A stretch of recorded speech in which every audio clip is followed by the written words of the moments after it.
आप देख रहे हैं आज़ाद बुल इंडिया का हेडलाइंस शो। आज है 7 नवंबर 2025। मैं हूं आदिल खान आज़ाद। दुनिया के सबसे बड़े अखबारों और पोर्टल से चुनी गई कुछ बड़ी खबरों को आपके सामने रखेंगे जिन्होंने आज सुर्खियां बटोरी। इस शो में आज आप देखेंगे गजा में जल्द इंटरनेशनल स्टेबलाइजेशन फोर्स होगी तैनात, डोनाल्ड ट्रंप का ऐलान। गजा पर इस्राएली बमबारी जारी, इसराइल ने कहा हमास की सुरंगों को तबाह करके लेंगे दम। हमास ने हमारे सामने हथियार डालने की यकीन दहानी कराई थी, अमेरिकी एलची का दावा। ईरान का इसराइली हमलों पर शदीद रद्द अमल, कहा ईरान लेबनान के साथ है खड़ा। सीरिया में नए सियासी दौर का आगाज, यूएनएससी ने अहमद अल शरा पर से पाबंदियां हटाई। डोनाल्ड ट्रंप के लिए वेनेजुएला पर हमला करने की राह हुई आसान, सीनेट में हमले से रोकने वाला बिल हुआ रिजेक्ट। और सूडान में फिर धमाकों की गूंज, खार्तूम और कोर्दोफान में झड़पों के बाद सूरत हाल खराब। शुरुआत करते हैं इस शो की। डोनाल्ड ट्रंप अमेरिका के सदर, उन्होंने कहा है कि गजा में जल्द ही अमेरिकी क़यादत में एक इंटरनेशनल स्टेबलाइजेशन फोर्स तैनात की जाएगी ताकि इलाके में अमन कायम किया जा सके। डोनाल्ड ट्रंप ने यह भी कहा कि इसराइल की जानिब से बार बार खिलाफ वर्जियों के बावजूद जंगबंदी बहुत अच्छी तरह चल रही है। अब सवाल यह है कि इसराइल जंगबंदी की खुली खिलाफ वर्जी कर रहा है और ट्रंप इस पर एतराज़ करने के बजाय उसकी हिमायत करते हुए नजर आ रहे हैं। यानी गजा में कुछ हो जाए तो मसला बन जाता है और इसराइल कुछ कर दे तो उसकी कोई पकड़ नहीं होती। अभी गजा में इंटरनेशनल स्टेबलाइजेशन फोर्स तैनात नहीं हुई है तो ट्रंप के ये तेवर हैं, और जब फोर्स आ जाएगी तो क्या होगा ये समझा जा सकता है, बेहद आसानी से समझा जा सकता है। क्योंकि फोर्स कितने ही और किसी भी मुल्कों की क्यों ना हो, मगर इस फोर्स की क़यादत अमेरिका करेगा। सारी कमान और लगाम अमेरिका के हाथ में होगी। दरअसल ये तमाम कोशिशें अमन के बजाय एक बड़े मंसूबे का हिस्सा मालूम हो रही हैं। इस अमन के दरपर्दा क्या चालें चली जा रही हैं, वक्त इसको भी बेनकाब कर देगा। याद रखिए, इस खबर में सबसे बड़ी बात यही थी कि बहुत जल्द गजा में एक इंटरनेशनल फोर्स आने वाली है। हमास से मुतालिक अमेरिका का एक बड़ा बयान सामने आया है, या यूं कहें कि एक बड़ा दावा है जिस पर बहुत से लोगों को यकीन नहीं आएगा। मिडिल ईस्ट में अमेरिकी एनवॉय स्टीव विटकॉफ ने दावा किया है कि हमास के लीडरों ने जैरेड कुशनर यानी डोनाल्ड ट्रंप के दामाद और अमेरिका के दूसरे एनवॉय जैरेड कुशनर के साथ एक मुलाकात में अपने हथियार डालने की ख्वाहिश जाहिर की थी। हमास ने विटकॉफ ने कहा कि ये बात 9 अक्टूबर को हुई उस मशहूर मुलाकात के दौरान की गई थी जो जंगबंदी तय पाने से चंद घंटे पहले हुई थी। विटकॉफ ने अजीब दावा करते हुए कहा कि हमास ने हमेशा कहा है कि वो हथियार डालना चाहता है, सरेंडर करना चाहता है, डिसआर्म होना चाहता है, और उसने हमसे सीधा कहा था कि वो हथियार डालने को तैयार है। अमेरिकी एलची ने मजीद कहा कि अगर हमास अपना वादा पूरा करता है सरेंडर करने का तो गजा के लिए एक बड़ा तरक्याती मंसूबा शुरू किया जाएगा जिसमें रोजगार के मौके भी शामिल होंगे। इसराइल कह रहा है कि वो गजा में हमास की तमाम सुरंगों को तबाह करके ही दम लेगा, जैसे 2 साल से कर रहा है। इसीलिए गजा पर इसराइल की लगातार बमबारी जारी है। बीती रात भी खान यूनिस और उसके आसपास हमले किए गए। चश्मदीदों और अल जजीरा के नुमाइंदों के मुताबिक ये हमले शहर के मशरकी हिस्से और बनी सुहेला इलाके के आउटस्कर्ट्स में किए गए। खान यूनिस गजा का दूसरा सबसे बड़ा शहर है। गजा की हेल्थ मिनिस्ट्री के मुताबिक इसराइली फ़ौज की इन ताज़ा कार्रवाइयों में अक्टूबर के आगाज़ से अब तक 240 से ज़्यादा फ़लस्तीनी शहीद हो चुके हैं। हालांकि इसराइल और हमास के बीच करीब 1 महीने से जंगबंदी लागू है, बावजूद हलाकतों का सिलसिला जारी है। अब आप ही बताइए ये कैसी जंगबंदी है जहां जंगबंदी के बावजूद इसराइल को पूरी तबाही मचाने की आज़ादी और छूट मिली हुई। बात ईरान की, जिसने इसराइल की तरफ से लेबनान पर बड़े पैमाने पर किए गए फौजी हमलों की सख्त मजम्मत की है।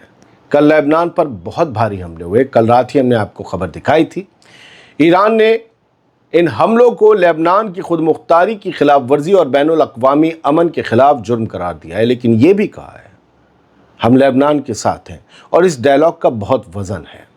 ईरान के बयान में ये कहा गया कि ज़ायनी हुकूमत ने सीज़ फायर के बाद से लेबनान के मुख्तलिफ इलाकों पर पिछले 1 साल में 1000 से ज़्यादा लोगों को या तो मारा है या हलाक किया है अपने हमलों में। इतने हमले किए हैं साउथ लेबनान में ख़ास तौर से, जबकि कई घरों और बुनियादी ढांचों को तबाह कर दिया गया है। ईरान ने कहा कि ये हमले ایک آزاد ملک کے خلاف ایک کھلا ایگریشن ہے۔ ایران نے کہا کہ UN، عالمی برادری اور خطے کے ممالک کی یہ ذمہ داری ہے کہ وہ اسرائیل کی جنگی کارروائیوں کا مقابلہ کریں اور اسے اس کے جرائم کی سزا دیں۔ اس بیان میں آگے کہا گیا کہ اسرائیل کے یہ مجرمانہ حملے امریکہ کی مکمل حمایت اور ملی بھگت سے کیے جا رہے ہیں اور ان کا مقصد لبنان کی خود مختاری اور سلامتی کو نقصان پہنچانا اور ملک کی تعمیر نو کو روکنا ہے۔ ایران نے لبنان کے شہریوں کی ہلاکت پر، ان کی موت پر افسوس کا اظہار کرتے ہوئے حکومت اور عوام کے ساتھ یونٹی کا اعلان کیا ہے کہ ہم تمہارے ساتھ ہیں۔ کہا ہے کہ ایران لبنان کے جائز ڈیفنس کی حمایت کرتا ہے۔ اب جب یہ جائز ڈیفنس کی بات آتی ہے تب حزب اللہ کا ذکر کرنا ضروری ہے۔ یہ حزب اللہ کی طرف سے اگر کوئی حملے کیے گئے اسرائیل پر اب جواب میں، تو ایران کے حکام اس کی حمایت کرتے ہیں۔ دوستو یاد ہے کہ حزب اللہ اور ایران کے گہرے رشتے ہیں۔ ایران پر حزب اللہ کی حمایت کا الزام لگتا رہتا ہے، جبکہ وہ کھلے عام کرتا ہے وہ الزام ہے ملٹری مدد کا۔ اسرائیل مسلسل ایران پر حزب اللہ کو ہتھیار دینے کے الزام لگاتا رہا ہے، حالانکہ ایران اس کو نکارتا ہے۔ لیکن اگر حزب اللہ پر اسرائیلی حملے نہ رکے تو مڈل ایسٹ میں ایک نئی جنگ شروع ہو سکتی ہے۔ بعد سیریا کی جہاں جولانی یعنی احمد الشرا کے لیے اچھی خبر آئی ہے۔ سیریا میں بشار الاسد حکومت کے خاتمے کے بعد اب نئے دور کا آغاز ہو چکا ہے۔ دراصل یونائٹڈ نیشنز کی سلامتی کونسل یعنی UNSC اس نے سیریا کے موجودہ پریزیڈنٹ احمد الشرا پر سے پابندیاں ختم کرنے کی منظوری دے دی ہے۔ اس فیصلے کو عالمی سطح پر سیریا میں بشار الاسد کے بعد کے نئے سیاسی دور کو تسلیم کرنے کے اشارے کے طور پر دیکھا جا رہا ہے۔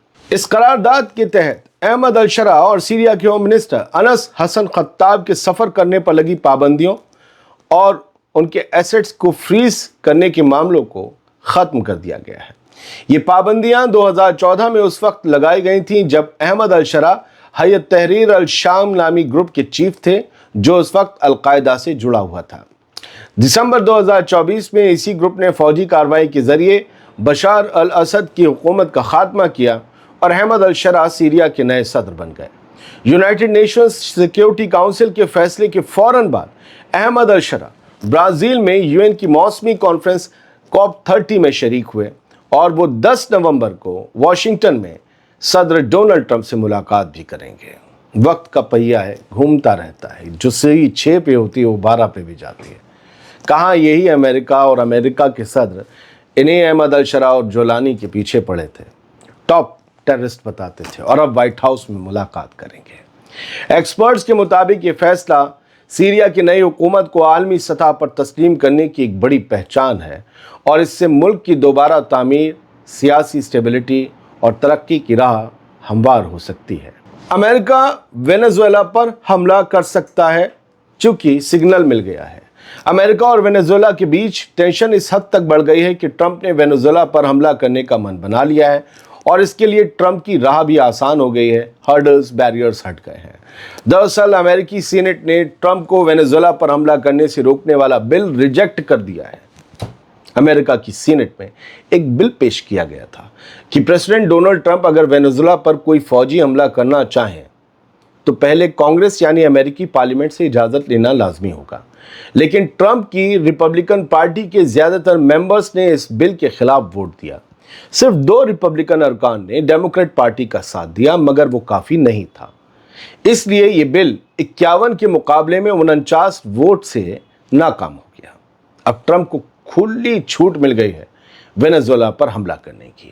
یہ معاملہ اس وقت سامنے آیا ہے جب امریکہ نے ساؤتھ امریکن کانٹیننٹ کے ساحلوں پر فوجی سرگرمیاں بڑھا دی ہیں۔ وینزویلا ساؤتھ امریکہ میں ہی آتا ہے۔ امریکہ ایک ملک ہے، ساؤتھ امریکہ کانٹیننٹ، ٹھیک ہے۔ تو وینزویلا اور کولمبیا کے قریب سمندر میں امریکی حملوں میں اب تک 65 افراد مارے جا چکے ہیں۔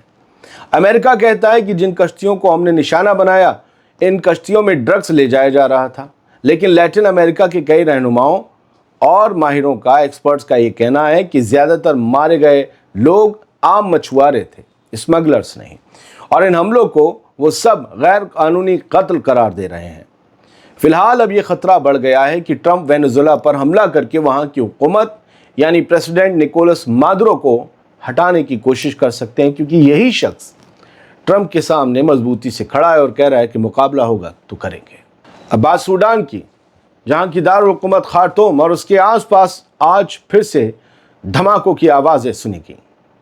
आई विटनेस यानी चश्मदीदों ने बताया कि ये धमाके उस वक्त हुए जब रैपिड सपोर्ट फोर्सेस यानी आरएसएफ ने इंसानी बुनियादों पर जंगबंदी पर रजामंदी जाहिर की है, यानी आरएसएफ सीज फायर को तैयार है, तब ये धमाके हो रहे हैं। इस हमले में अभी तक किसी जानी नुकसान की इत्तला तो नहीं मिली है और फौज या आरएसएफ दोनों में से किसी ने इस सिलसिले में बयान भी जारी नहीं किया है। जंग आरएसएफ और सूडानी आर्मी के बीच चल रही है। आम लोगों की जिंदगी जहन्नुम बन गई है, जहां आग और खून के सिवा कुछ नहीं है। ऐसे मंजर देखने को मिल रहे हैं जो इंसानियत को भी शर्मसार कर दें। अना कि ये जंग कब तक चलेगी कुछ कहा नहीं जा सकता, लेकिन तब तक इंसानियत का कत्ल हर रोज होगा, ये तय है। रूस के कब्जे वाले एक यूक्रेनी इलाके में कोलंबिया के 2 सिटीजन्स को 13 साल कैद की सजा सुनाई गई है। दरअसल यूक्रेन के मशरकी इलाके डोनेट्स्क, जो इस वक्त रूस के कब्जे में है, वहां की एक अदालत ने फैसला सुनाया। इन दोनों पर इल्ज़ाम है कि वो यूक्रेन की फौज के साथ रूस के खिलाफ खड़े थे और लड़ रहे थे। रिपोर्ट्स के मुताबिक दोनों ने साल 2023 और 2024 में यूक्रेन के लिए जंग लड़ी। बाद में वो अपने वतन वापस जा रहे थे और वेनेजुएला से गुजरते वक्त जुलाई 2024 में लापता हो गए। 1 महीने बाद रूस ने ऐलान किया कि दोनों उसकी कैद में हैं। रूसी सिक्योरिटी एजेंसी एफएसबी ने उनकी वीडियो जारी की जिसमें वो हथकड़ियों में जेल के कपड़ों में नजर आ रहे हैं। यानी रूस के खिलाफ अगर दूसरे मुल्क के कोई भी लोग लड़ेंगे तो रूस उन्हें छोड़ेगा नहीं, दूर से गिरफ्तार करके लाएगा। ये मैसेज इस सज़ा और इस गिरफ्तारी के ज़रिए दिया गया है। बहुत बहुत शुक्रिया। ये थी कुछ ताज़ा अपडेट्स जो आपके सामने रख दी। कुछ बड़ी खबरें थीं जो पहले रह गईं, वो बता दी। उम्मीद करता हूँ साफ गोई से रखी गई इन खबरों की कोशिश को आपने पसंद किया होगा। सलामत रहिए, खुश रहिए।